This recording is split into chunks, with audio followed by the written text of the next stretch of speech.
Grace and peace, beloved of God. This is Apostle Cheryl O. Richardson, and I appreciate your patience. We had to come on and get off and come back on to try to adjust some issues that we were having with the lighting. We are bringing you another episode, another Facebook Live discussion regarding domestic violence.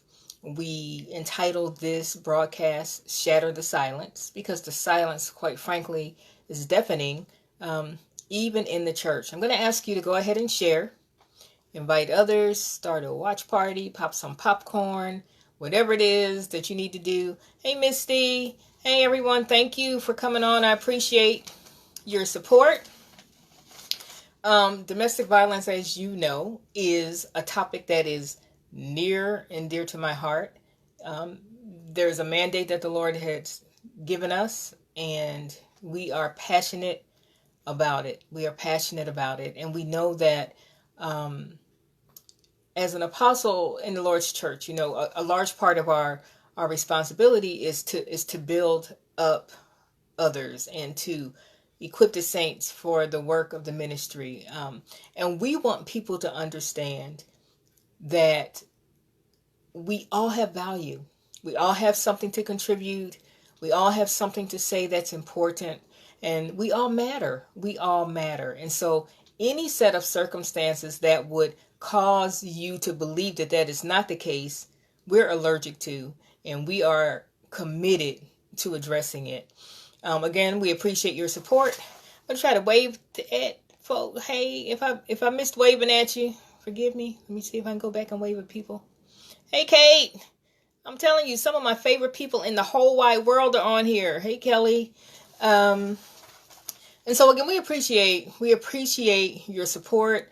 We appreciate the inboxes and the encouragement.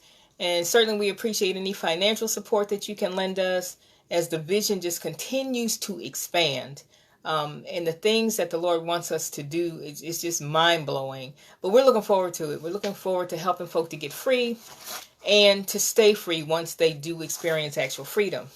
So today's topic is mistaking shared trauma. So we're talking about moving on after domestic violence. Moving on after domestic violence. And mistaking shared trauma for compatibility. Moving on after domestic violence and mistaking shared trauma for compatibility. Okay? Now, in the past, we've talked about how vitally important it is in life that we define things properly, right? And that we are deriving our definitions for things and experiences from a positive place and not from a negative, self-deprecating place. Because when we don't define things properly, we bring the improper solution to the problem or to the challenge. So if you don't discern it accurately, you're not going to land on the right answer.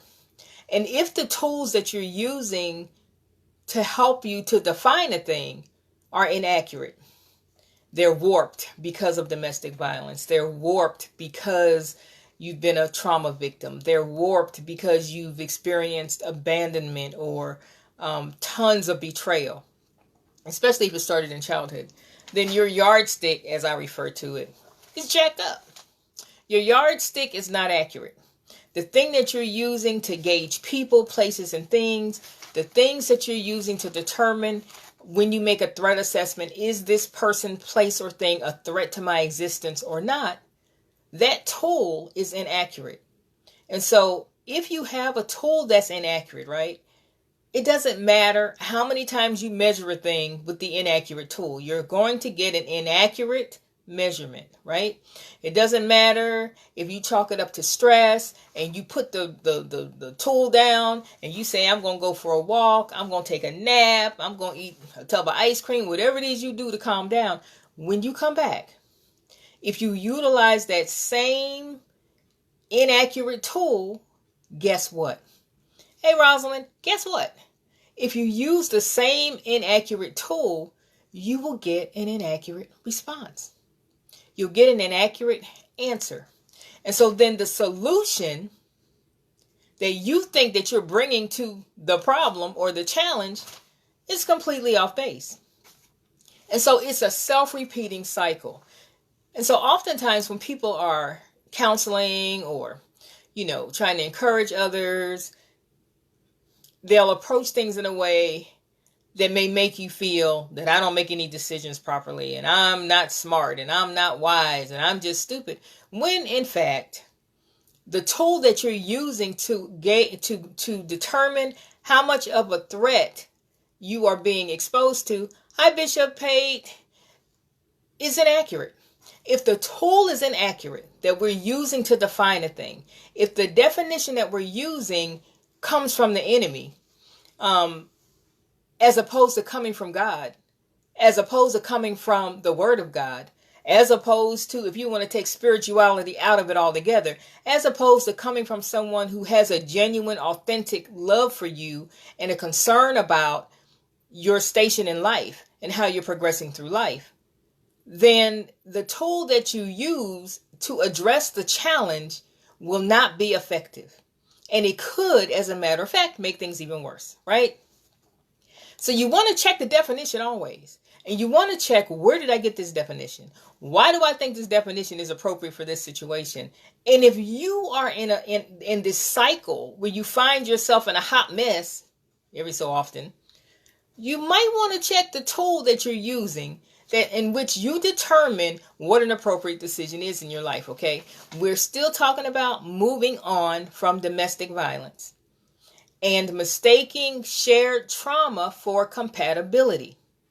You are capable of existence or living together in harmony. You are capable of existence or living together in harmony. Capable of, okay? So if we're going to be compatible with another human being, there's got to be a capability on both parts, right? To exist, to live together in harmony. The ability has to be present already. So you don't start the relationship and then run out and try to buy a gallon of compatibility. That's not how it works, okay? So synonyms, words that mean the same thing as compatible: adaptable, in sync with, suitable, congenial, cooperative. So if you're talking about a compatible situation, a relationship, then the foundation cannot be aggression, whether it be verbal aggression, whether it be threats and intimidation, whether it be psychological or emotional manipulation, gaslighting, hoovering, all these things that are exercised in order to gain control. Because once control enters a situation, there's no cooperation in the pure sense of the word. That's coerced, okay? Submission. That's what that is. That is, I am forced to submit because I am scared of this joker, whoever this is, whether it be the man or the woman. It has nothing to do with feeling safe, etc., etc. So, again, to be compatible means to be capable of existing or living together in harmony. If one of the two entities are incapable of that, if one of the two entities are incapable of being cooperative, incapable of being consistently and authentically supportive and loving and nurturing, what do you have? You have a hot mess, right? You have another domestic violence situation in the making, is what you have, okay? And again, compatible means the same thing as adaptable, suitable, in sync with, congenial, cooperative. All right? Now, let's look at trauma, because we're talking about moving on from domestic violence and mistaking shared trauma, okay, for compatibility. Trauma also means agony. It means anguish, confusion, ordeal, shock, strain, stress, suffering, torture, and damage. Okay? Agony, anguish, confusion, ordeal, shock, strain, stress, suffering, torture, and damage. Those words mean the same thing as trauma. So, we're talking about moving on from domestic violence, right? Moving on from domestic violence and mistaking shared agony, shared strain, shared stress, shared suffering, shared torture, and shared damage with the capability of existing or living together in harmony. Whew.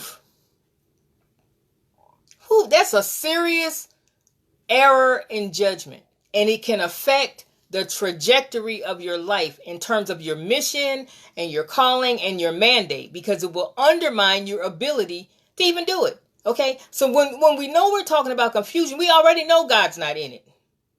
He has nothing to do with confusion. He's not the author of confusion. He does not create it. He does not condone it. Okay, that's not his character. It's not his character. And so when we don't define things properly, then our solution is not a solution. There's an illusion of a solution. Okay. And then there's confusion when it doesn't work out. And then we tend to blame God and misappropriate scripture and try to understand, well, why did God send this person into my life? When in fact, he did not. Okay. All right. Now, the opposite of trauma, the opposite of trauma is benefit, blessing, comfort, contentment, favor, healing, health, relief, joy, happiness, healing, peace, calm, and order. So the opposite of trauma reflects the attributes of God, the one who created us, The opposite of trauma. The opposite of trauma. So the opposite of trauma, those are the circumstances in which we can find true compatibility or the capability of existing or living together in harmony. Okay? We can't find it outside of that because it doesn't exist outside of that. Okay? We're still talking about mistaking shared trauma for compatibility. Shared pain brings people together. Shared pain brings people together. This is a universal truth. And this can be borne out by, you think about 9/11 in the United States. You think about the mass shootings that we've experienced lately. You think about all these horrific things that happen and how you'll have news stories that focus on how people band together and pull together and put their differences aside on the other side of a trauma that way, right? So when we experienced a shared trauma, it brings us together. And that's not necessarily a bad thing. That's not necessarily a bad thing in its place, okay? So it's a form of a trauma bond then. And we've talked about trauma bonds. Hey, Ambassador Charlotte, we've talked about trauma bonds on previous live discussions. And so we know that shared pain brings people together. We also know that in a case like that, some tragedy that happens and whole communities or the whole nation can pull together and we can put aside our differences about race and economics and politics and religion because we have a shared goal. And our goal is to get to the other side of this trauma, right? To get to the other side of this horrible experience that we have had. And so once we do that, that's a good thing under those circumstances, okay? But it's also called, in a situation like that is affecting us collectively, it's also called social glue. So social glue is a type of trauma bond that is not a negative experience. Hey, Ree, it's not a negative experience, and some definite good comes out of it. But even when you think about the good that comes out of it, it does not erase the horror that preceded it, right? The horrific thing happened. We often wonder, why can we only pull together when there's a tragedy? Or sometimes families say, we only come together when somebody dies. And every time somebody dies, we vow that we are going to continue on, and we're going to continue to come together because family is important. And then lo and behold, the next time we come together is when somebody dies because we have a shared pain. So shared pain brings us together, okay? So it's important that you understand that. Now, when we're talking about shared trauma, it links back to like Stockholm Syndrome, which most people have heard of, which is a relationship between a kidnapper and their victim.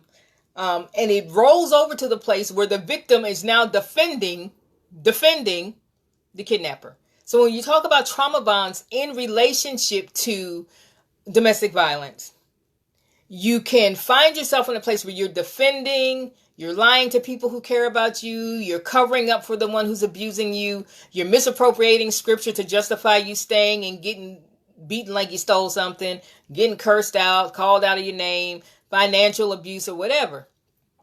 And so there's a very definite connection between Stockholm Syndrome, trauma bond. The main difference are the circumstances from which it emanates. What causes it? What is the catalyst for this? Okay, what is the catalyst for the trauma bond? All right. In the military, I'm an Air Force veteran, right? And I was enlisted and an officer. So I was responsible for an entire unit. In the military, shared trauma, a shared mission, develops into something that we call unit cohesion. And it's essentially a trauma bond. And some of the people that I'm closest to in my life today are people that I served with in the military. Okay? You find this same thing on teams. You find this same thing present in gangs. In current day street gangs, there's a bond that is almost unbreakable because of shared trauma, because of shared loss, because of shared pain. Okay? Now, studies indicate that there's an increased level of cooperation amongst concerning group morale, communication skills, improved operational performance, especially after a traumatic event. Especially after a traumatic event, okay? We see it even in the Black community with the numbers of violent altercations between police and those in the Black community, and how it bonds the Black community together, but it also sets them at odds with law enforcement oftentimes, okay, because of their shared trauma. And studies have been done that indicate that there's an increased level of depression amongst people who bond together that way because of a negative experience. Okay.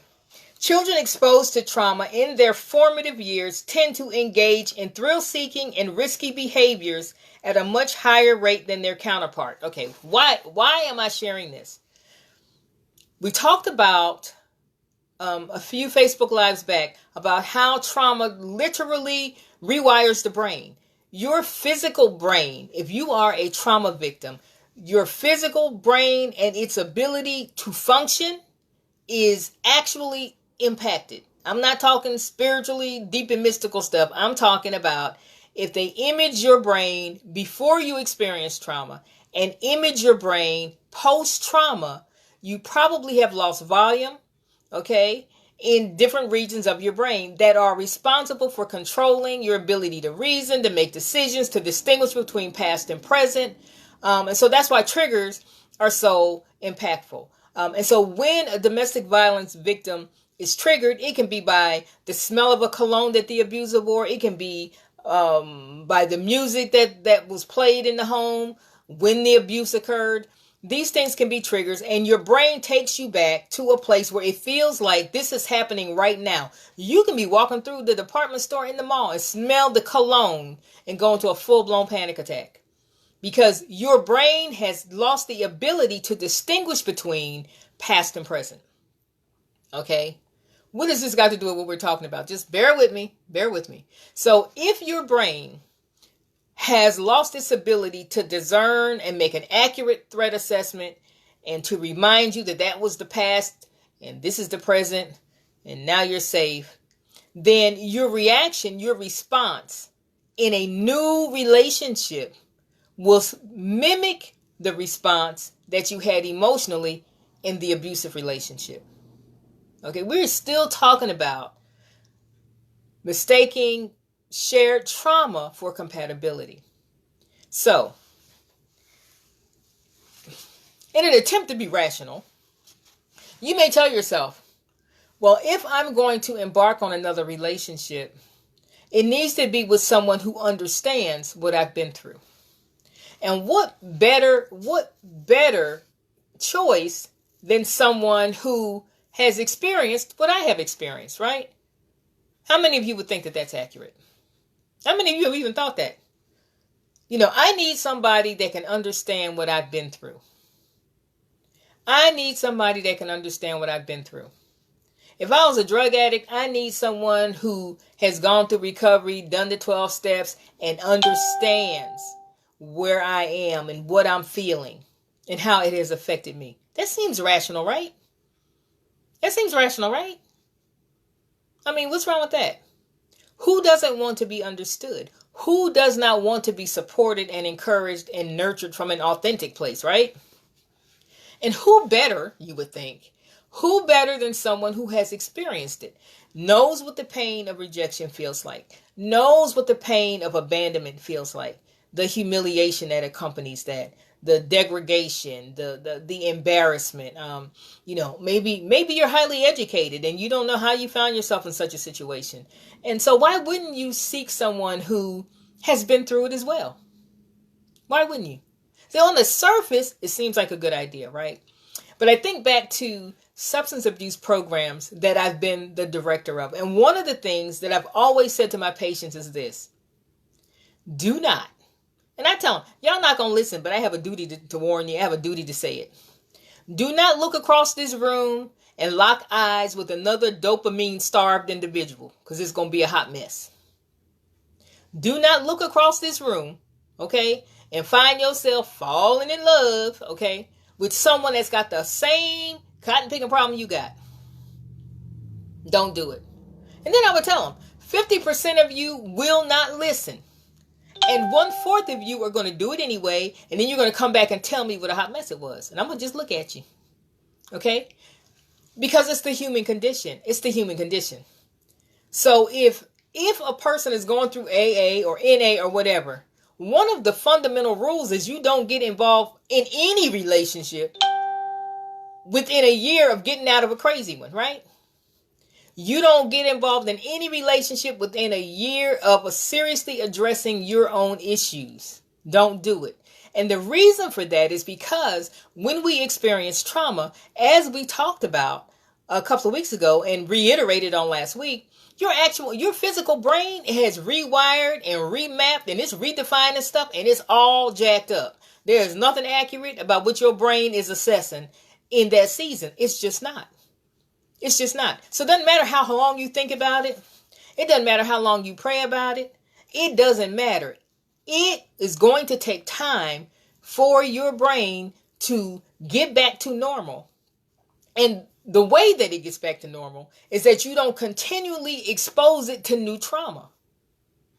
Okay? This is why a brand new relationship is a bad idea when you're in recovery from anything. And if you are a domestic violence victim, right? And you managed to get away from your abuser, okay? And maybe you did everything right. You got a safety plan and you got yourself and your children to safety and you have all the documents you need and you are rebuilding your life. And maybe they're not a lunatic. And then maybe they're not stalking you, okay? Because if all of that is going on, you're still experiencing trauma. If you have to be concerned about your day-to-day safety and welfare, your brain is still being traumatized. That stress is still stressing out your brain. And you are losing volume in critical areas of the brain that help you to make sound decisions, okay? This is why it's important to have a support system. Hey, Toya, it's important to have a support system because you can't trust you. You can't listen to you. You hear me? You cannot listen to you. I don't care how spiritual. I don't care how anointed. I don't care if you prophesy and it's accurate as all get out and the Lord uses you, or you're a psalmist and you sing and bring the house down. You can't listen to you. Not about that. because you got you in that jam in the first place. The last time, that was you listening to you that time too. Okay. So you can't do that. You cannot do that. So if you understand that the tools that I have to work with have been damaged because of what I've just experienced, then common sense would dictate that you don't use those tools, right, to make important decisions, and that you position yourself so that you can heal. And the only way that you can do that is stay out of relationships. Just stay out of them. Stay out of them until things settle down, okay, and you start regaining your confidence, and you've been out from under all that stress and craziness, and your brain can start to actually heal. There's no way to rush it. Self-care is how you encourage that. Okay, self-care, surrounding yourself with people that you can trust, surrounding yourself with people who don't have a dog in the fight, which means it's not the abuser's cousin, brother, BFF. It's not their mama. It's not the abuser's daddy. An abuser can be a man or a woman, but it's not anybody that's connected to them. It's not anyone who loves you so much that they can't be objective either. Because sometimes that's your worst enemy. Someone that you've always trusted. They're so invested in you being happy and not being uncomfortable that they give you horrible advice, because it becomes about mitigating their own pain and their own stress level. Okay, so that's not a good person to listen to either when you find yourself trapped in the belly of hell. So the hope is that you can get away from the stress of the domestic violence situation and slowly begin to heal. Slowly begin to heal. Now I'm gonna tell you something else. This is me putting my therapist hat on. Even if you were in a situation that did not involve domestic violence, and let's say you just have a bad breakup, it just didn't go well, and it just, okay, bad breakup, you're really hurt, you're really devastated or whatever. 9 times out of 10, for the same reasons, 9 times out of 10, the very next person that you get involved with, it's not going to work. It won't work authentically because it's built on a foundation of pain. So we have to respect the fact that it takes time to heal. It takes time to heal from any trauma, from any pain. And if we continue to expose ourselves to trauma, if we continue to do that, then the brain continues to lose volume and it continues to lose its ability to function, where literally we are unable to separate, to discern the past from the present. It all feels like right now. This is why sometimes people, when they move into new relationships too quickly and something happens, the response is over the top, because it's not just about what just happened. The response is over the top because it's not about what just happened. It's about what just happened. It's about what happened before that. It's about what happened the time before that, and the time before that, and the time before that. So something minor can happen, and your response is just off the Richter scale. And you know it's bad when you recognize in mid-reaction, why am I acting like this? This really is not this big a deal. Why am I acting like this? Because your brain literally has lost the ability to discern between past pain and current pain. And it all gets rolled in together. Okay?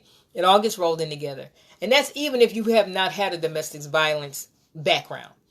Okay? So trauma, again, physically rewires the brain.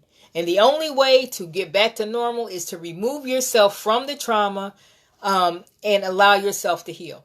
Which means that jumping headfirst into a new relationship is a horrible idea. Horrible idea. Okay? Horrible idea. Now, as I said, children exposed to trauma in their formative years tend to engage in thrill-seeking and risky behaviors at a much higher rate than their counterparts.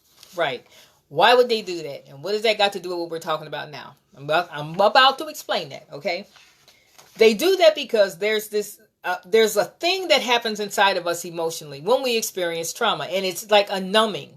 It's a numbing where you just don't feel anything because it's too painful to feel if you are constantly being exposed to trauma. So there's this numbing. It's a survival skill. It's a coping mechanism that happens. But because of that, in order to feel, right? In order to feel, now we've got to engage in behavior that is over the top. We've got to walk on the edge. We've got to be in the thick of things and stir and sometimes stir things up when there's nothing wrong at all, just because it's so uncomfortable not feeling anything. So in order to feel something at all, okay, we will gravitate towards situations that are dangerous. And this includes relationships. So this starts when we're really, really young. And oftentimes when you find yourself in a domestic violence situation as an adult, the majority of the time, it seems that it's because there has been some history as a child or some exposure to a traumatic event that was not processed effectively or properly, okay? But not always, not always. But most of the time, it's because there's a history. So there's already this predisposition to gravitate towards that kind of woman or that kind of man, the kind that you can just about be guaranteed is going to hurt you somehow, right? Remember we talked a few weeks ago about the fact that children who are exposed to trauma at an early age learn that I am a person that bad things happen to. That is my lot in life. It's almost like that is my destiny. That is my destiny, okay? That's my lot in life. I get hurt. That's what happens to me. And so they literally then move through life looking for the next person that's going to hurt them. And that's who they are drawn to. Now, from a spiritual standpoint, you can call it familiar spirits, okay? I'm just letting you know that there is scientific information that establishes that that is accurate. That is accurate, okay? There's a part of you that seeks that danger. There's a part of you that seeks that excitement because of the numbing that has occurred from trauma that you have previously experienced, okay? Grace and peace, man of God. Okay, so now, in adults, in response to emotional numbing, there can be a need for heightened stimuli, which can be seen in everyday decision making and in relationships, okay? So in order to feel alive, then, if I've experienced trauma, I've got to be on the edge. I've got to be in the middle of the battle. I've got to be in the thick of things. And I may start some mess if it's too peaceful, if it's too calm, okay? I had no intention of saying that. But, so if you find yourself doing that, understand that that's a reaction, that's a response to trauma that you have experienced previously in your life. And because of numbing, you can walk around feeling like, I don't feel nothing. I don't feel nothing at all. I don't get upset. I don't feel nothing. I don't feel engaged emotionally to anything or anybody. You know, it is what it is. It ain't what it ain't. And that's how we can feel. But that's because of the numbing that has occurred. And to counter that, we will insert ourselves. Think about this. Do you insert yourself into situations that are dangerous or risky? Do you insert yourself in these situations when you didn't have to? Okay? Now, church people, this is for the church people. We'll do that and we'll find a scripture, okay? We'll find a scripture that seems to justify us doing such a thing. But here's what I've learned. Why go to war if there are no spoils? Why expose yourself to damage unnecessarily? Why expose yourself to trauma that you now have to heal from? Why? Doesn't make any sense, okay? Makes absolutely no sense. And so that's how you know that it's coming from a place of dysfunction. So here's an example. Some may view someone that has a history of unaddressed trauma as a sign to back off. Someone with a similar trauma history may view the risk associated with engaging worth it due to the potential because of shared perspectives. Okay, what am I saying? Some people will view someone that clearly has issues, that clearly has luggage, a steamer trunk, a backpack, okay, a full camper load of issues and problems and traumas, things that have been done to them, things that they have witnessed or whatever. And they may say, you know what? You know, we can be friends. We can be friends, but we can't. It can't get any more serious than that. Someone with a trauma history will do this. Oh my goodness. Look at all they've been through. Okay, then we'll find a scripture. Church folk will find a scripture. You know, do good unto all men, especially to those who are in the household of faith. We'll find a scripture to justify continuing to pursue a situation that is clearly overtaken by traumatic experiences, okay? Number one, if you're healthy and not a therapist, that should not be appealing. Number two, if you are a therapist, and you're drawn to that, that defines what kind of relationship that should be. That should be a clinical, therapeutic relationship with healthy boundaries all around it, which means it's not going to roll over into a romantic anything, because that's inappropriate. Okay? So healthy people don't engage in inappropriate relationships that don't have boundaries or that violate well-established boundaries, okay? So, if you are drawn to that, okay, that should negate a romantic involvement right off the top. If that's the appeal. Your sympathy because of what they've experienced. You're wanting to encourage them and nurture them. People say, well, I'm an empath. Okay, take your empathic hips and go sit down somewhere. Because you are crashing boundaries all over the place, and it's going to be a mess. It's going to be a mess. And when we do that, think about it. It's not really about the individual. It's not really about helping that individual. It's more about meeting my need to feel something, meeting my own need to feel relevant, to feel like I am helping someone. Okay? It's not about them. So then I'm using them, which is abusive. I'm now using them so that I can feel better. I'm using them so that I can feel relevant. I'm using them so I can feel like, I'm serving a purpose. That's abusive. And it's disingenuous, right? And so there's nothing about that reflects God. Nothing, okay? So, again, if you're healthy, you may notice that someone has over-the-top reaction, that they are depressed, or that they are excessively hyper, or whatever.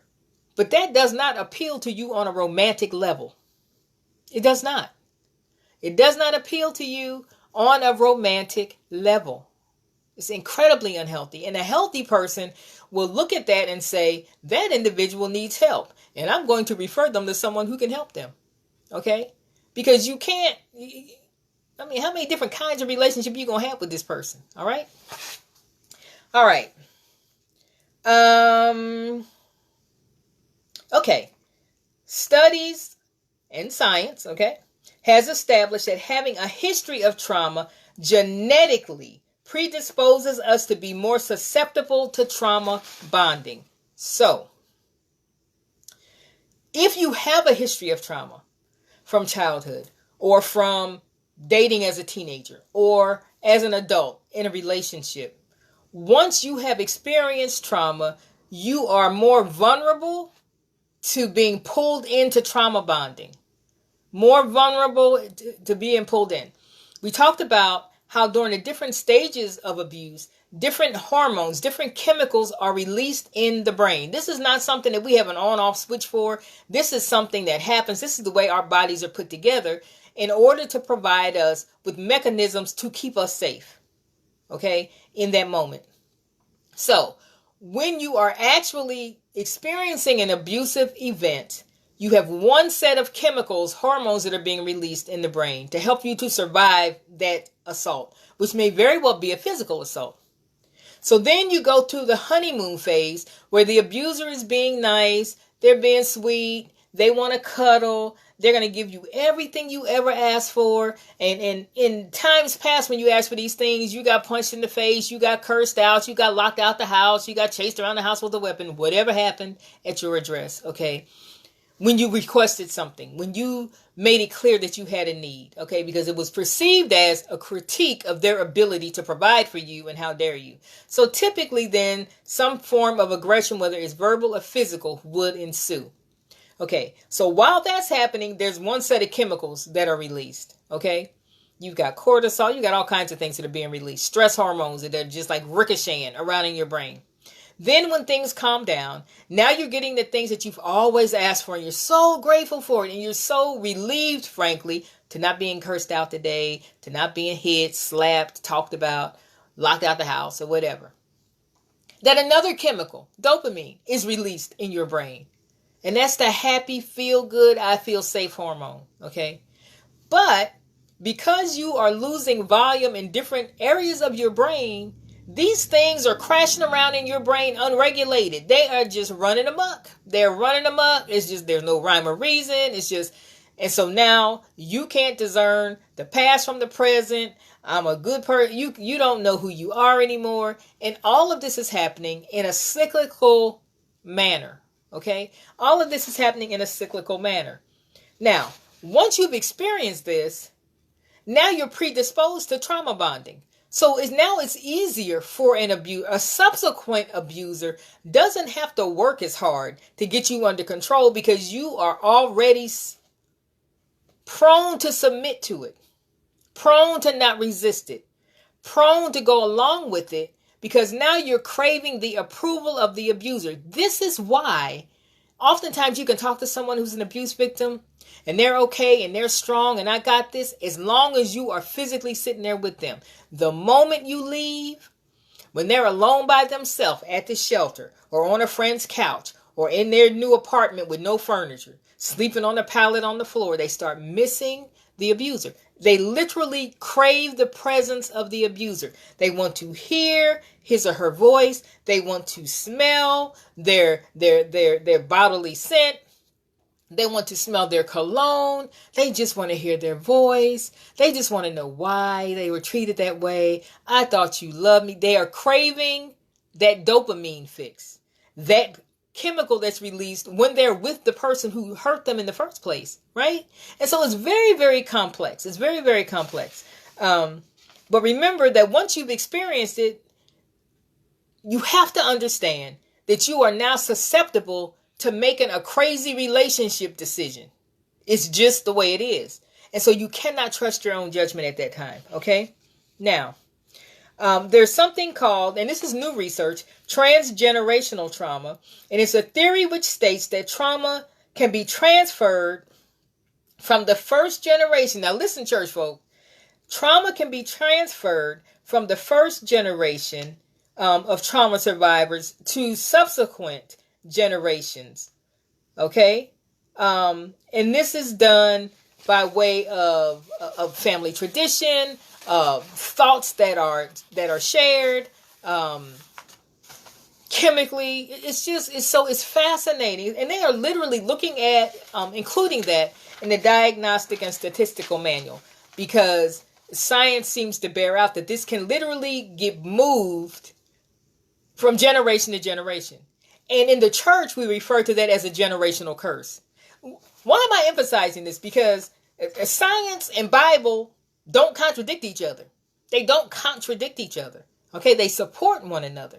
There are just many things that we have grasped from a spiritual standpoint, and now the science that backs it up, okay, is being discovered. Okay, so there are reasons for all of this. All right. Let's see. Some of the things that can be passed on: depression, self-destructive behavior, suicidal thoughts and actions, anxiety, low self-esteem, anger, and substance abuse. Okay? Now, depending on your standing from a spiritual standpoint, depending on your denomination, you may call them all demons. Okay? The suicide demon, the low self-esteem demon, the anger demon. Okay? There are chemical reasons. There are things that actually happen, okay, that bear out scripture. These things are passed on. They're passed on to our children. They're passed on to our children's children. And there are spiritual as well as scientific reasons for it. And so that's what we need to understand, okay? That's what we need to understand. What else do I want you all to know? If you have a history of any kind of trauma. Hi, Deborah. If you have a history of any kind of trauma, you have to first understand that the tool that you use to determine healthy friendships, healthy relationships is damaged. It's not your fault. It's just a thing. Okay. It's a natural response to going through trauma. What you don't want to do going forward is to over spiritualize things. You want to understand, why am I drawn to this person? If the reason that you're drawn to this person, okay, and church folk will tell you it's a familiar spirit. If the reason that you're drawn to this person is we have a shared experience, the problem with that is a healthy relationship involves covenant, right? Covenant is a biblical thing. It involves covenant. And in covenant, right, weakness is exchanged for strength. And because weakness is exchanged for strength, if you want a healthy relationship, you can't have the same weaknesses. You can't have the same blind spots. You cannot. Because at the end of the day, you can't truly help each other. You have the same jacked up measuring tool, the same one. So the weaknesses need to be in different areas so that when you come together, you build strength. Okay? If I have a history of horrific childhood trauma, if I have a history of horrific adult relationships, and I bond with someone who also has a history of crazy relationships, who are we going to listen to? Because neither one of us can trust ourselves. So if we can't trust ourselves, how can the other person trust us that has the same problem that we have? Okay? This is why oftentimes you'll see two people who have a history of substance abuse, two people who have a history of whatever it is, they get together and it's a hot mess. Because the strengths and the weaknesses are the same. So you've got this tremendous blind spot in the relationship. And here's the other thing that can happen. Let's just say you have two people who have a domestic violence history. Maybe one has a history from childhood. Maybe the other one has a history from adulthood. Okay? And one of them comes out of a crazy adult relationship, and maybe the other one is the rescuer. Because remember now, once you've experienced trauma, this hunger and this drive to be on the cutting edge and to be right on the edge of things all the time and to set things off all the time and run into the firefight head first without your ammunition and all of that stuff is just a natural inclination. And so you charge in and you swoop in and you rescue this person who's been crushed by an abusive relationship. Okay. And you help them. And you help them get on their feet. You provide them a place to stay. You build up their self-esteem. They've really become a project for you now. Now it's a project. And now it's about you making yourself feel relevant, right? Putting yourself in a position where you have control, where you have power. And you can breathe life back into someone and you can encourage them. So it's about you. It's about you. Don't get mad at me. I'm just telling the truth. It's about you. It's not about them. It's not about them. Then fast forward. So now you have this relationship. And this relationship is doomed from the very beginning. Because let's just say all of that nurturing and building up, let's just say all of that went over, it went well, and now they're feeling stronger, and they've gotten their voice back, and they've gotten their power back. But now, if they're all better, they don't need you now, do they? So now what? Now where is the common ground? Where is the common ground when one of the partners is no longer a broken, hot mess? What is the common ground then?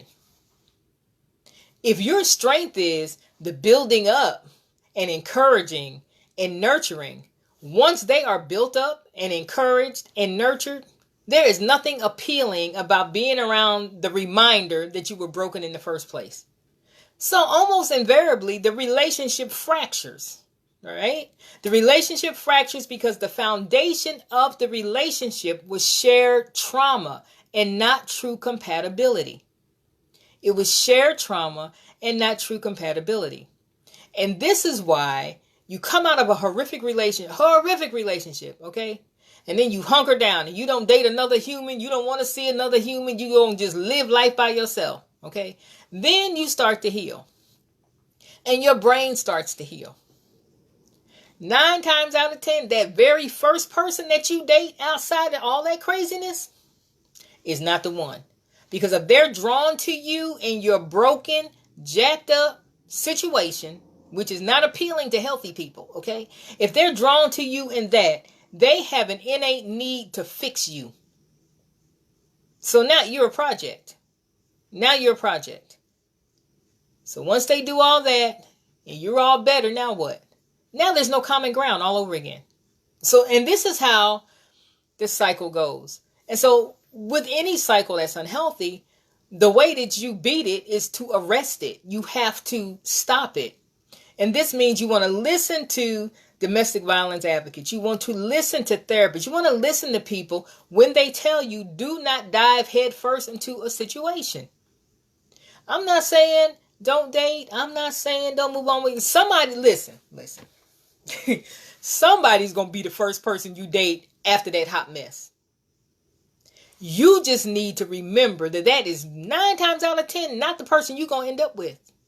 Because if they're drawn to you and you are unhealthy, there's something a little bit wrong with them too. Okay? That's all I'm saying. So if it's somebody you're really interested in, you might want to save them till you get healed and delivered for real. Because a healthy person's not going to find that attractive. They won't find it attractive. And again, even if you're a therapist, right? Even if you are a therapist, then you understand that once you have had a professional relationship, you cannot have a personal relationship. We don't treat our own loved ones. It's unethical. It is wrong. Okay? It's wrong.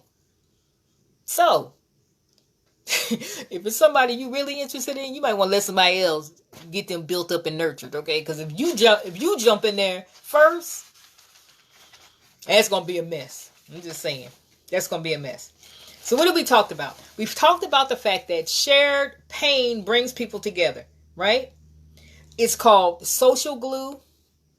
In instances where there's a societal disaster that draws people together, where it's a natural disaster or mass shootings or whatever it is, something that impacts a group of people, brings them together because of some horrific shared experience. And positive things can come out of that. But have you noticed that they tend to not last? We can all band together. We can put aside our political differences. We can put aside our religious differences. We can do all of that. We can lock arms and sing Kumbaya. And you let 2 or 3 months go by and we were right back at each other's throats. Okay? So it's not something that you can build a lasting relationship on.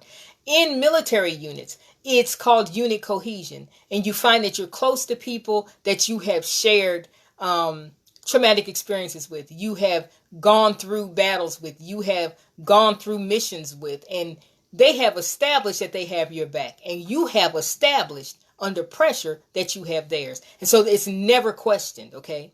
And so that's another instance. Then there's trauma bonding in a domestic violence situation, which is similar to Stockholm Syndrome, where the victim needs, this is not them just being silly or foolhardy. Chemically, they're going through withdrawal because of the abuser. There will be things that they miss. It wasn't all bad, is what they'll tell you. Okay? Which makes perfect sense because the most powerful form of reinforcement is intermittent reinforcement. It's not when things are good all the time. It's not when things are bad all the time. It's good, and then it's horrible, and then it's good again, and then it's horrific, and then it's good again, and then it's bad again, okay? And there's always this hope you're trying to hold on to get to the part where it's good again, okay? That's why drug addiction, that's why gambling addiction, that's why these addictions are so powerful, okay? Because of the type of reinforcement that they involve, all right? Domestic violence is addictive in a difficult to comprehend sort of way. Because of the physiological and the chemical changes that occur in our bodies, okay? Who wants to come on here with me? Somebody want to come on? Okay. All right. We're going to review this definition real quick and then we'll be done. Okay. I'm just cautioning you against going from an abusive situation and then gravitating to someone. You go, oh, they're a wonderful person, they're a wonderful man, and it's just like when people say this to me, I just like hold my breath because I'm thinking, Lord, please, will you just please go sit down somewhere and don't be in a relationship right now? Just go heal, go heal. Stop trying to get a fix. Stop trying to get a fix and go heal. Okay. All right. Again, definitions are important. How we define a thing is important. Where we derive our definition from is important. To be compatible means to be capable of existing or living together in harmony. And I said that if that is the case, the capability has to exist. And if you have two damaged people, okay, they've got the same strengths and they've got the same weaknesses. All right. The synonym or words that mean the same as compatible, adaptable, suitable, in sync with, congenial, and cooperative. All right. When we talk about trauma, we're talking about agony, anguish, confusion, ordeals, shock, strain, stress, suffering, torture, or damage. And the opposite of trauma, okay, are benefit, blessing, comfort, contentment, favor, healing, health, relief, joy, happiness, all right? Healing, peace, calm, and order. And these are all similar to the attributes of God. The opposite of trauma, okay, reflects the character of God, all right? Now, so in order for something to be compatible, it has to be capable of existing or living together in harmony. All right? In harmony. In harmony. I cannot emphasize that enough. Which means that the abuse is not necessary to establish a structure to the relationship. All right? When we confuse compatibility with shared trauma, we are confusing the capability of existing or living together in harmony, right? With shared agony. We're confusing it with shared anguish. We're confusing it with shared confusion, shared ordeals, shared shock, shared strain, shared stress, shared suffering. We are confusing the ability or the capability of existing or living together in harmony with shared torture and shared damage. Okay? When we move forward after domestic violence, okay, it is very likely that at least initially we will confuse the capability of living and existing together in harmony with shared agony, shared torture, shared damage, etc., etc., etc. The fact that we have the same experience, the same horrific experience, does not mean that there is enough healthy substance there to then build a healthy relationship. Remember now, relationships that work, not that appear to work. I'm not talking about the people that we've been married 40 years and they've been despising each other for 39. Okay, they sleeping in separate rooms and not because somebody snores. They dividing their food in the kitchen. Every man for himself. And I'm not talking about that because that's not a covenant relationship. That's a fiasco and some shenanigans. That's what that is. But if you want to have a covenant relationship, then you've got to be able to exchange strength for weakness. That is what covenant is. That we build up each other in the areas that we are weak in. My partner should be strong in areas that I struggle with, and vice versa. My partner should be strong in areas that challenge me, okay? So that there is a safety net for me and I can continue to grow and develop and be strengthened. If we have shared agony and shared trauma, okay, the fact that we are drawn to each other under those circumstances is a tremendous red flag. That cannot be what draws you to a person. And you have a reasonable expectation of a healthy relationship on the other side of it. Okay? Covenant exchanges strength for weakness. And both parties are strengthened because of the connection. Both parties are strengthened because of the connection. Okay? In shared trauma, you've got the same or similar blind spots. You've got the same or similar wounds. Your brains are damaged in similar ways. Okay? And it's just a mess. Now, if one of you gets better, right? Now the whole balance has changed. The whole balance has changed. Because a healthy person can't be your quasi-therapist 24/7. You know what I'm saying? And so now the balance of power has changed. So now one of you is healthier, right? And wanting to move out of a situation that reminds them of their past trauma. And this is why it doesn't work. This is why it doesn't work, okay? So, my prayer is that this session has helped you to understand why you may very well mistake shared agony, shared trauma, shared torture for compatibility. But true compatibility involves covenant. It involves exchanging strengths for weakness. And because God does all things well, both parties are then strengthened. Both parties are strengthened and they can continue to be strengthened, okay? And they don't counterbalance one another. They balance one another out. One partner's strength is another partner's weakness. And you work together and you strengthen one another and you can continue to grow together that way. If your attraction to someone else is solely based on the fact that they've been through similar hell as you, okay, that the devil that they was with was similar to the devil that you was with, and they could have been cousins, they were so similar. If that is the foundation of the relationship, you will have to stay sick together in order to remain together. You have to stay sick together. When one of you starts to get healthy and get better, you're going to not want a constant reminder of your past. You're going to want to move forward and pursue your destiny and your purpose in the earth, okay? So what's the solution? If you are exiting a traumatic situation, understand that you cannot trust your brain to tell you the truth in this season. It's damaged. It's damaged. It's lost volume, physically lost volume. Your brain has shrunk. Different regions of your brain have physically gotten smaller. And so their ability to function and to manage your emotions and to make accurate threat assessments has been severely damaged. Severely damaged. Okay? You can't trust yourself right now.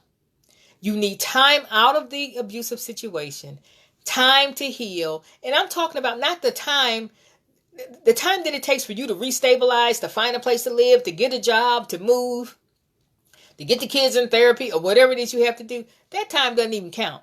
Your healing time doesn't start until you feel like you are in a safe place, right? You feel like you're in a safe place and you can move forward and you start to rebuild internally, okay? So that hectic time right after you leave doesn't even count. That whole 6 months to a year after you leave doesn't even count at all.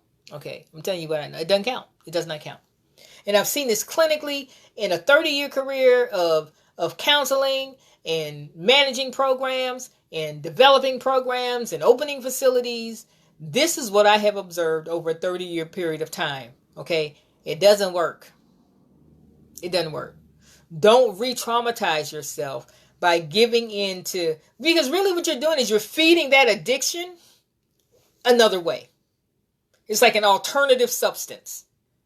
And the only way you can really get free is to really address the issues and sit with yourself and get into counseling and surround yourself with people who don't have a dog in the fight, who are not committed to you just doing things their way, who can give you the space to grow and learn and make mistakes, okay? Again, we've been talking about moving on after domestic violence and mistaking shared trauma for compatibility. This is critically important, okay? When we don't understand this, when we don't define things appropriately, we will leap from one situation to the next and find out we're in the same mess. different face, different suit, different cologne. Same craziness. Same craziness. Church folk will say same demon. Same demon. Different host. Okay? Because we're now looking for the next person that's going to hurt us. Okay? This has been Shatter the Silence. We've been talking about moving forward after domestic violence and mistaking shared trauma for compatibility. I pray that this has been a blessing to you. I would ask that you would share. I'm proud of myself for remembering to say that at the end because I never do. So please share. You can do a watch party. I'll be uploading it. We covered your prayers as we prepare to travel globally and educate and raise awareness regarding domestic violence.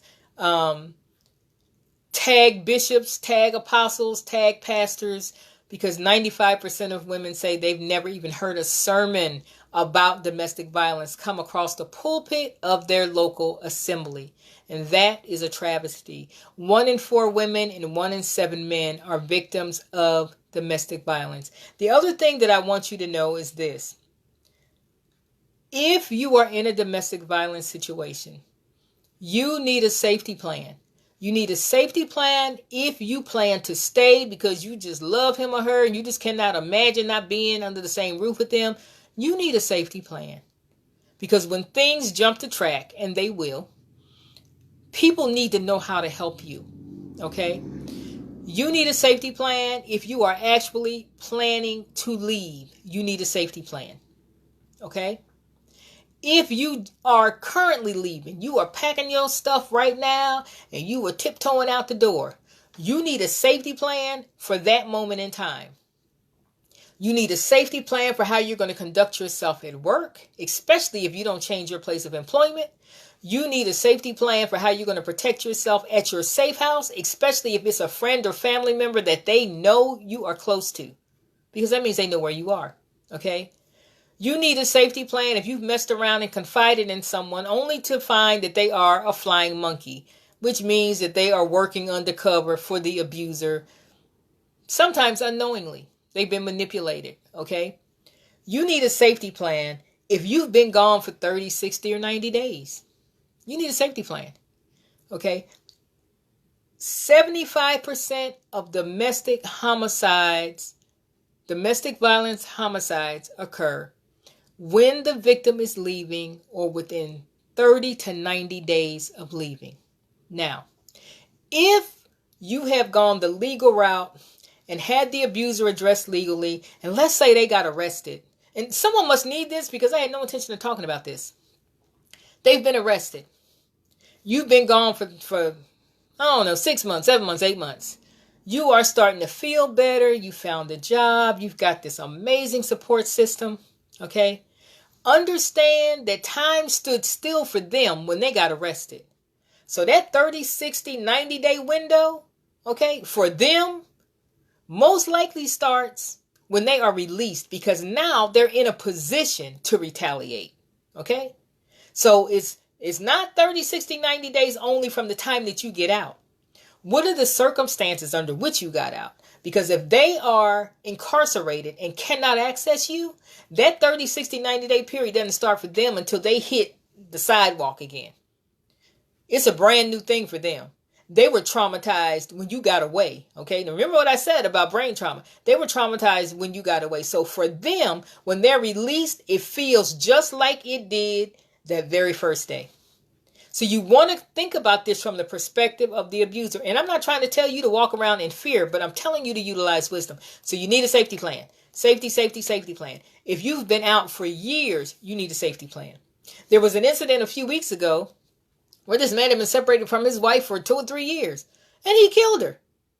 But what happened prior to that is his current relationship imploded on itself, okay? So remember what I said about trauma. His current relationship, years later, blew up on him, didn't work. He took it out on the ex-wife from 3 years prior. I'm sure she thought she was safe. He had moved on. He had another relationship. But the implosion of that relationship brought that back to him. And just like I just said to you, The brain loses its ability to discern between past and present. So it all feels like right now, it all feels compounded. It's very, very complex, okay? So it's kind of like stepping in dog mess. Once you do that, you just have to get rid of the shoes. You can't scrub it off. You can't bleach it off. You just still feel like you smell it, right?